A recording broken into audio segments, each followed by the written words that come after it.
अभी हम लोग गुरु महाराज द्वारा संकलित सत्संग योग से पाठ श्रवण कर रहे थे।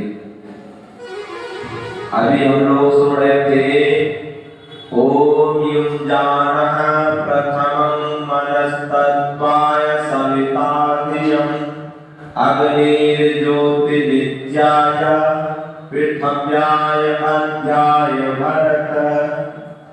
इस मंत्र के द्वारा वेद भगवान उपदेश करते हैं। क्या उपदेश करते हैं?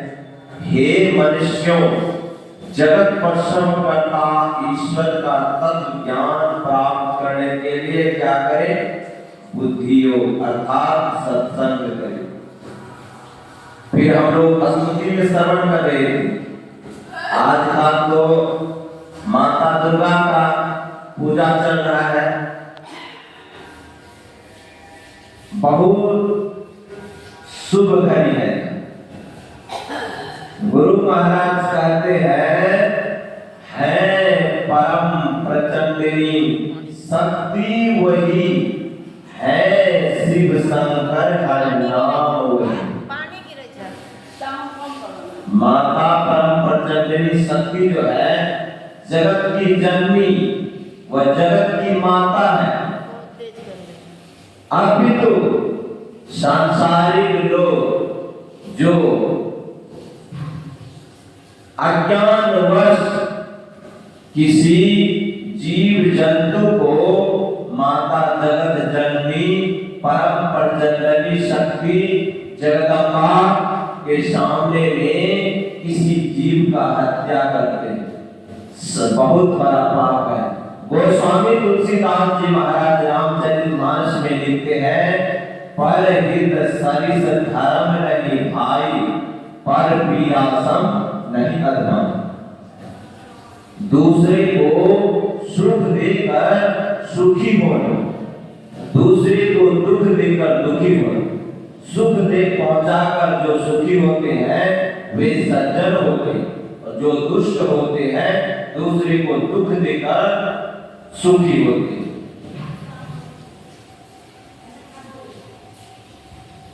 गुरु महाराज पदावली में लिखा है भिन्न भिन्न इष्टों को मानने वाले। गुरु महाराज यहाँ नहीं कहते हैं कि देवी देवता का पूजा नहीं करो, ब्रह्मा विष्णु का पूजा नहीं करो, शिव गणपति आदि जितना भी देवी देवता है गुरु महाराज यहाँ नहीं कहते हैं पूजा नहीं करो। गुरु महाराज कहते हैं एक ईश्वर पर अचल विश्वास। परमात्मा तो अव्यक्त है, अंगहीन है और जन्मा है, परंतु भगत हेतु भगवान प्रभु धरहि नर रूप। परमात्मा जीव मात्र का कल्याण के लिए नर रूप में अवतार लेते हैं। परमराज गुरुदेव भी स्वयं परमात्मा का ही स्वरूप है, क्योंकि कहा गया संत का अवतरण जीव कल्याण के लिए होता है। गुरु महाराज जो अवतार लिए हम लोगों को कल्याण करने के लिए, हम लोगों को युक्ति बताने के लिए। गुरु महाराज ने क्या युक्ति बताए? बिंदु ध्यान नाद ध्यान विधि सरल सरल जग में प्रचार। गुरु महाराज सरल रूप से पूरा संसार में विश्व में प्रचार प्रसार किए, सरल रूप से, जिसको कि बुद्धिहीन भी, तुच्छ से तुच्छ व्यक्ति भी, अनपढ़ गवार, अनपढ़ भंगी, पढ़वा जितने भी है सब समझ सके और उस परमपिता परमात्मा का भक्ति कर सके। अभी हम लोग सुन रहे थे कि गुरु महाराज ने जो कहा एक ईश्वर पर अचल विश्वास। पदावली में स्पष्ट रूप से गुरु महाराज कहते हैं भिन्न भिन्न देवी देवताओं को मानने वाले, भिन्न भिन्न मनुष्यों के भिन्न भिन्न इष्ट देव हैं। जैसे कोई शिव को मानते हैं, कोई राम को मानते हैं, कोई कृष्ण को मानते हैं, कोई देवी दुर्गा आदि को मानते हैं। गुरु महाराज यह नहीं कहते हैं कि नहीं मानो, मानो, परंतु एक स्वरूप का पूजा प्रार्थना, एक स्वरूप का ध्यानाभ्यास कीजिए। हाँ, गुरु महाराज फिर कहते हैं, बिनु गुरु ज्ञान नहीं, बिनु गुरु ध्यान नहीं, मेरी नहीं गुरु बिनु आने उपकारी हो भाई। गुरु महाराज कहते हैं, बिना गुरु का ज्ञान नहीं हो सकता है, और जिसको ज्ञान ही नहीं है तो ध्यान करने का प्रक्रिया कैसे जान सकता है? कदापि नहीं। इसीलिए जब तक गुरु नहीं करेंगे तब तक न तो कोई भी देवी देवता को आप प्राप्त कर सकते हैं और ना ही परमपिता परमात्मा को प्राप्त कर सकते हैं, प्रत्यक्ष कर सकते हैं, न ही इस आवागमन का चक्र से बच सकते हैं। अगर आवागमन का चक्र से बचना चाहते हैं,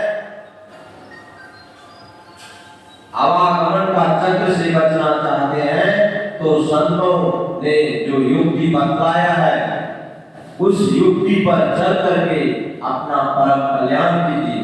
क्योंकि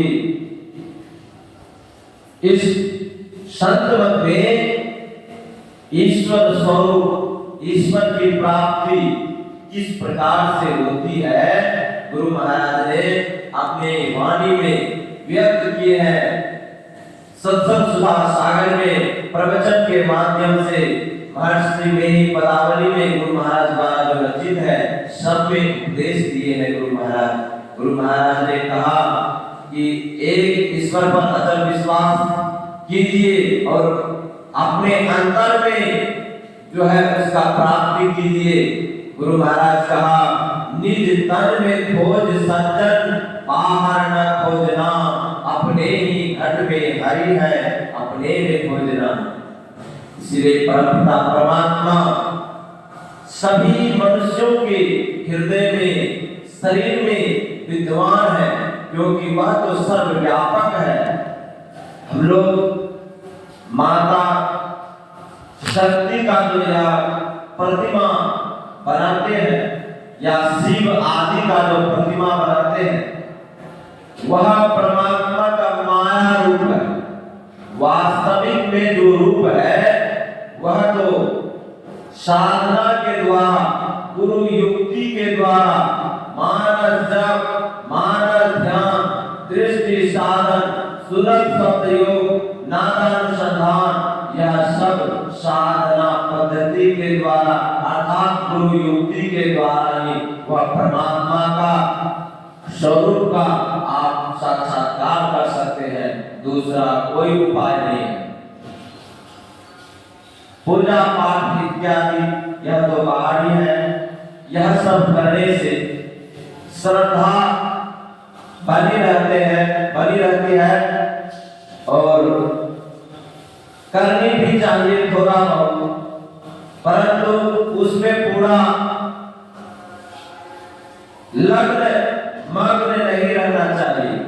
वास्तविक में जो पूजा है वह ध्यान है। अभी हम लोग सुन रहे थे, ध्यान मूलम गुरुर्मूर्ति, पूजा मूलम गुरुर्पदम, मंत्र मूलम गुरुर्वाक्यम, मोक्ष मूलम गुरु कृपा। ध्यान किसी करनी चाहिए? जब हम लोग को गुरु युक्ति बताते हैं तो कहते हैं एक स्वरूप का ध्यान करने के लिए। गुरु जिस स्वरूप का ध्यान करने के लिए कहे उस स्वरूप की ध्यान करनी चाहिए। गुरु जो मंत्र बतलावे उस मंत्र का जप करना चाहिए।